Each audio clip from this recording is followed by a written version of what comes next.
Good day mga ka-agri. Yung araw po ay ika 24 hours na ng baby ng ating mga kambing at may naisip na tayong magiging pangalan sa kanila. Pero bago po natin pag-usapan yan, kung bago ka pa lang sa channel ko, paki-like naman po, comment, share, and subscribe.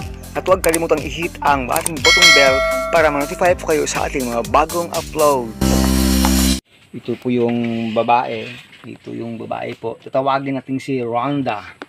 Hello Rhonda. Sana ay mabuhay ka. Sana ay tatagal ka. Sana. At yung isa naman, yung lalaki, tawagin natin si Brock. Hi Brock. Si Brock. Sandali. Tamaan ka ng... Ano ba yan? Ba't yan ka Brock? Brock.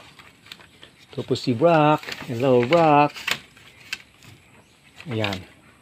At bawat isa sa kanila ay may kanya-kanyang kakaibang katangian.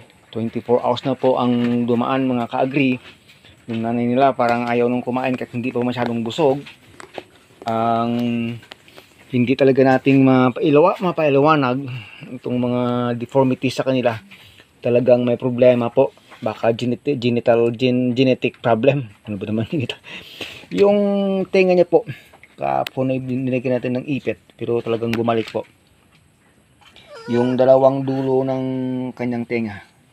Yan po talaga, ganyan po talaga. So wala tayong magawa, pero malakas po siya. Ito yung lalaki, si Brock.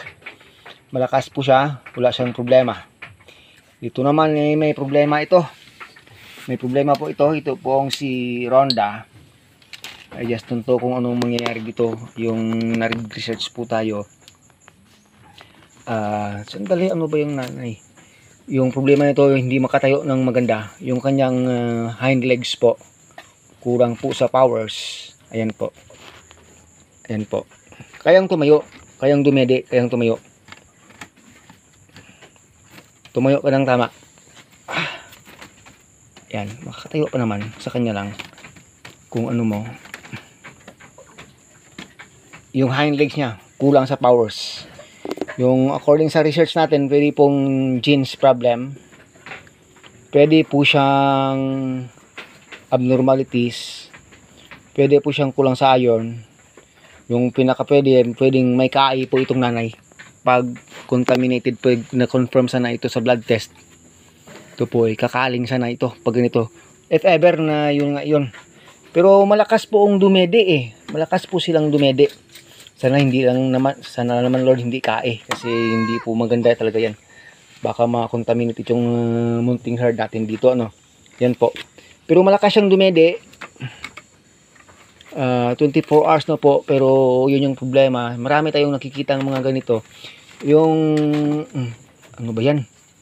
Yung isa po kasing kaya siyang dumede kasi kaya niya po.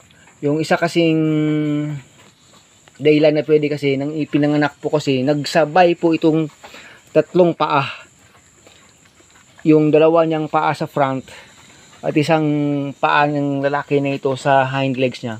Sabay pong lumabas sa kanyang nanay.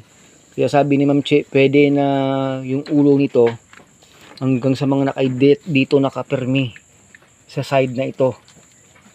Kaya yan po, parang hindi po na ano ng tama. Ayan. Parang hindi po na ano nang tama kasi yung ulo niya dyan nandito. Hindi po naka-eksaktong nasa loob ng ayan po. Makakatayo siya. 24 hours pa lang naman po. Tingnan natin kung may 3 days. Yun yung isa sa pwede kasi pag nasa loob siya ng tiyan ng kanyang nanay hindi naman natin makikita. Sabi niya kasi nga sumabay eh. Kung siguro kung nanganak ito kahapon na walang tao, malamang sa malamang patay itong dalawa. At pati nanay pwedeng mamatay kasi nga po sumabay yung tatlong paa, walang bunganga, ulo lumabas, sabay tatlong paa. Hindi niyan kayang ipalabas ng kanyang nanay, sigurado po yun kasi sumabay yung sabay yung front niyang dalawa at yung back ng isang paa nito kasi ito baliktad eh, unang puwet nito lumabas, ito yung unang ulo. So yun, nabigyan ng ni Ma'am Che na ibalik yung isang paa nito para na mailabas siya. Eh pag hinatak mo itong isa, naka-obstruct yung isa sa loob, talagang hindi makakalabas. Yun yung pwedeng nangyari na nasa loob ng tiyan niya ay ganun na po yung posisyon. Kaya pwede yun na rin yung reason bakit ba ano yung tenga niyan. Tawag doon. Naging ganyan yung tenga niyan. Yun yung mga mga dahilan pwede. Pero yung lalaki po kasi parang native lang po siya sa edad niyang 24 hours pa lang. Kung paano siya gumalaw, para po siyang native goats lang po talaga. Malakas po talaga siya. Isang reason pa po mga ka-agree, pwedeng ang nangyaring disgrasya sa kanya 2 weeks before siyang manganak, na nang sumampa siya sa doon sa pilapil sa taas, na mga 2 feet lang naman yung taas, nahulog po siya sa pilapil. Talagang nag-trembling po itong nanay 2 weeks bago manganak. Kaya sabi ko, pwedeng nagiging reason yun na ba't ganyan yung nangyari sa anak. Yun yung mga possible cause. So nag-iistorya sa inyo kung ano nagiging rason, anong magiging history nila.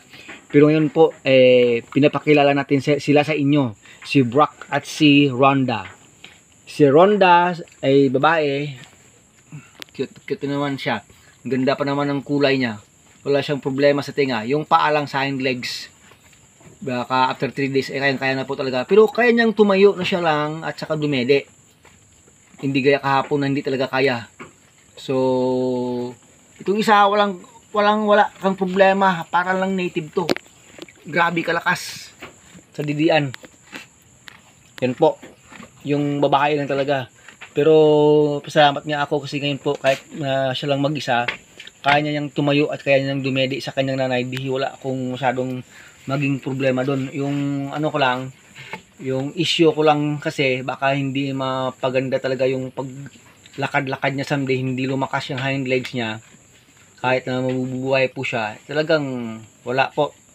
Talagang pangkarne na lang po yan if ever na mapabuhay. Sana po mapabuhay natin.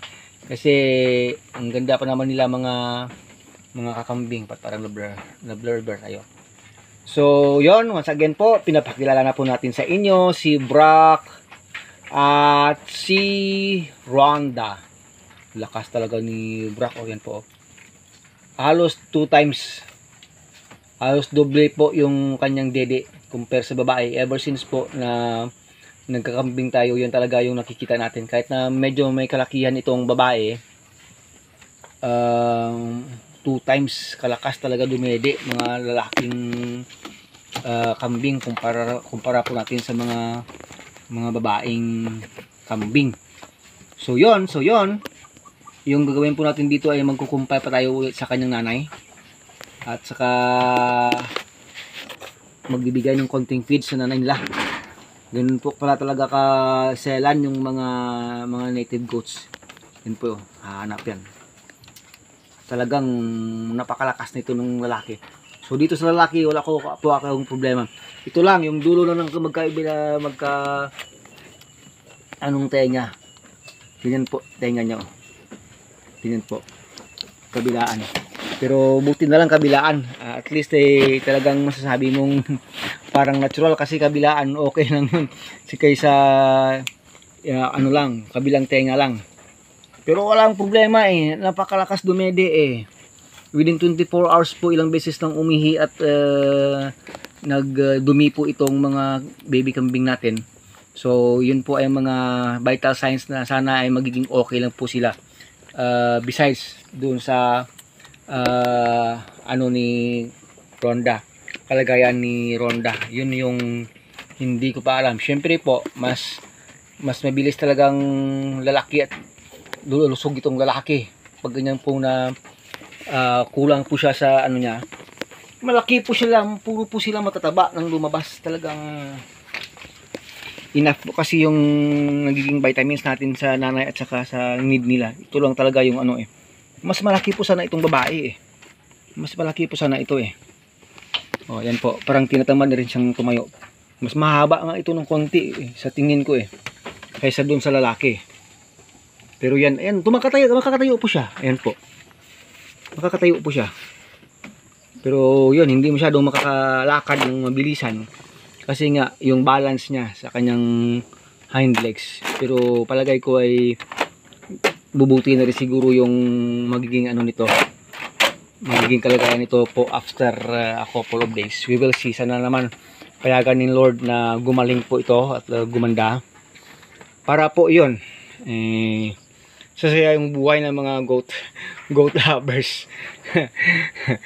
Hello Rhonda, ganda na pa naman ng kulay ni Rhonda. Oh. Tingnan niyo naman po yung kulay ni Rhonda. Ganda po ng structure ng katawan niya. Oh. Mataba po siya. Matataba po sila mga ka-agri. O ikaw, okay ka lang dyan, nakadede na kasi eh. Buti ka pa eh. Ito hindi pa nakadede ng bago. O maghahanap pa sana ano. Pero bago po tayo umalis ngayong hapon pa uwi ay padidiin ko talaga ito na para po mayroon siyang enough talaga na ano na powers.